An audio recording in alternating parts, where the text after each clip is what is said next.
Assalamualaikum. What is up guys, welcome back to the Yusuf Sembang Kari. Arsenal 1, Chelsea 1. Aku rasa Chelsea akan keluar pada game ni dengan kebanggaan lah. Kau senang kau nak main as a 10 man, yes, at home.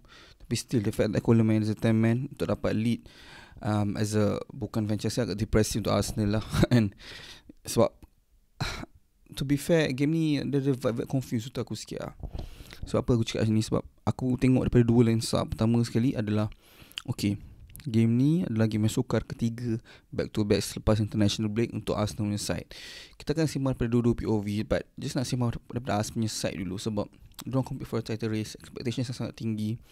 Sekarang berjumpa team yang baru bantai Barcelona 3-0, team yang stop Barca daripada diorang punya 53 goal scoring streak dan menghentikannya kepada dengan clean sheet yang Chelsea bagi itulah. And sebab Arsenal kena hadap Spurs itu cabaran besar, waktu Bayern cabaran besar, Chelsea cabaran besar. And aku faham rival akan cakap Arsenal dah membuktikan tak mampu untuk menang Liga dengan ketidakmampuan untuk mengalahkan 10 poin, dan aku rasa benda tu logik, and aku faham je bila orang cakap macam tu. Cuma problem dia kat sini adalah Arsenal punya injury crisis makin lama makin teruk. Trossard nampak gaya memang betul tak ada kat game ni. And game macam ni memang tak sesuai untuk Martinelli. Aku faham Martinelli score itu, tapi Martinelli ni dia bukan starter, dia lebih kepada finisher, second substitution punya player. Sebab kelajuan dia apabila opposition dah penat, kita boleh gunakan dia. Dia bukan player macam Trossard boleh clear out of thin air macam gol lawan Sunderland dan sebagainya. And positifnya adalah kita nampak Jesus dah balik kat bench, Gyökeres dah dapat chance balik lepas injury dia, dan juga Matteo Odegaard pun dah start balik. Tapi Arsenal start the game tanpa tanpa Saliba dan Gabriel, dua-dua injured. Agak jam juga, tak tahu macam mana Arsenal nak cuba selesaikan masalah ni. Sebab the whole season up to this point, the only reason Arsenal boleh compete lama, kalau tanya aku, adalah sebab yes, diorang kadang-kadang struggle attacking wise, tapi defense diorang memang perfect. Timber, Calafiori, lepas tu Saliba dan Gabriel, Raya lagi. Tapi sekarang for the first time kita nampak yang tak ada Saliba, Gabriel pun yang tak ada.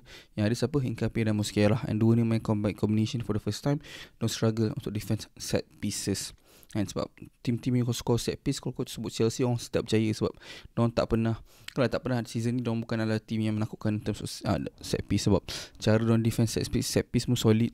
Lepas tu diorang attack score set piece lagi. So itu antara benda yang mengejut lah.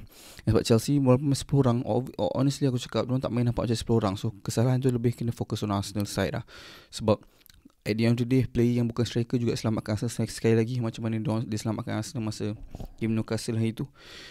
So ini antara benda-benda yang buat kerja. Macam Domestic Team nombor 1 dalam Liga 5 point clear, compete for the title tanpa benda-benda ni semua lah.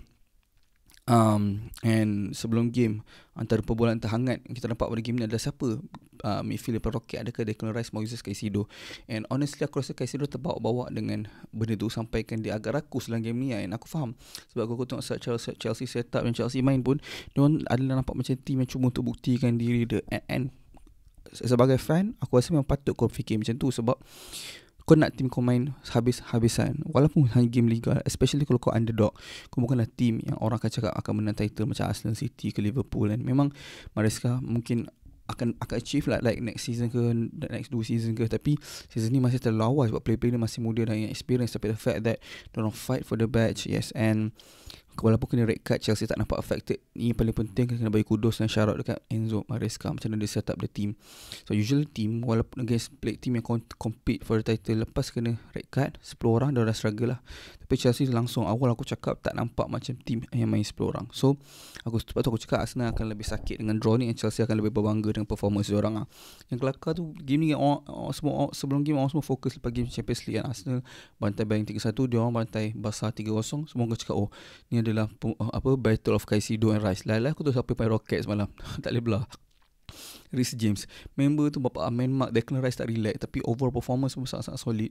And the fact that sebelum like kita tengok last season ke 2 season 3 4 season lepas, player yang ramai gila on focus on cepat, yang right back sepatutnya jadi midfielder is trend, tapi yang jadi midfielder adalah Reece James, and performance dia sangat-sangat solid lah. And aku rasa dia punya performance kalau dia keep up macam ni injury free pula, dia akan pergi World Cup.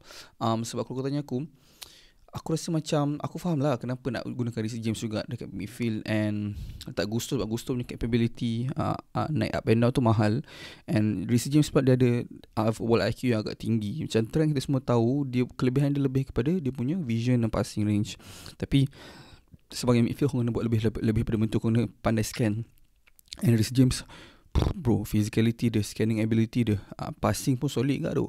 Dia punya passing, so aku rasa dia lebih complete kalau main this position. Game ni against team yang compete for title, dia dah buktikan benda tu. So interesting nak tengok sejauh mana dia boleh bawa this position of midfield ni. Sebab lepas Casemiro kena rate pun diorang tak nampak macam terkesan sangat, and diorang still compete for rasa game masih open, berani kat ada orang sebab there's nothing to lose pun. Diorang dah go 1-0, so diorang go all out je lah. Tengok Arsenal masih boleh disakiti, diorang cuba sebagai upaya. So Asal kena move on daripada game ni dan cuba untuk pandang sebagai hiccup macam game Sunderland. Cuma ni lebih sakit bagi aku sebab dua-dua game away, cuma game ni lebih sakit sebab main game 10 orang. Tapi tak apa sebab ni still Stamford Bridge, tempat yang agak susah untuk Arsenal menang sebenarnya. Dah 3 game turut dah kat Stamford Bridge ni Arsenal draw 2 sama, 1 sama. So so Chelsea dah jatuh bawah Man City lepas City menang last minute against Leeds. City masih tak meyakinkan aku compared to Chelsea, sebab aku tengok game Chelsea dan game Man City, dua-dua ni bila lawan Arsenal, City nampak lebih tak meyakinkan performance. Tapi walaupun dia naik lebih 6 liga, sebab tak jauh beza mana pun, Villa pun 1 point bawah City juga. So season ni memang sangat-sangat sengit in terms of compete for the Europe. But kita akan tengok sama ada crumble ke tak tanpa Hincapié dan Saliba ni, sejauh mana dia boleh consistent stay tanpa Hincapié, tanpa Saliba. Sebab dalam game ni, game yang kau memerlukan sangat-sangat untuk control the midfield untuk menang, Zubimendi pun tak deliver. Yang physicality of this game outdo apa yang diperlukan oleh Zubi. Aku rasa kita patut tengok game ni sebenarnya Rice turun, kita masukkan Eze belaki, dengan belakang kita letak Odegaard. So that lebih Arsenal lebih berani untuk take risk. Tapi tak ada Gyökeres masuk lambat, tak nak betul-betul pressure dia in terms of game time dan sebagainya. But we'll see. Yang penting still 1, move on to the next game.